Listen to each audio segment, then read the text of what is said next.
Znam da trebam objaviti taj post, znam da trebam poslati tu poruku, taj prodajni mail. Nije mi to nepoznato, ja to znam.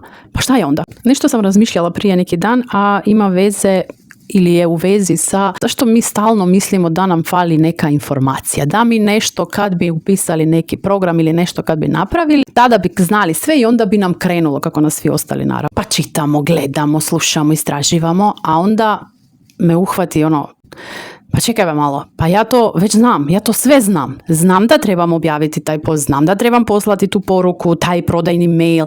Nije mi to nepoznato, ja to znam. Pa šta je onda?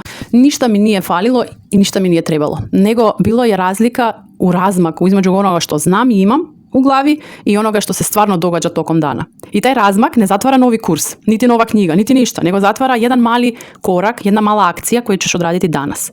I netko ko će te pitati jesi li to napravila. Zato napravila sam besplatni 7-dnevni izazov. Svaki dan mali zadatak i ja te pitam jesi li to napravila. Ako se prepoznaš u ovome, napiši mi izazov u komentar i šaljem ti sve detalje.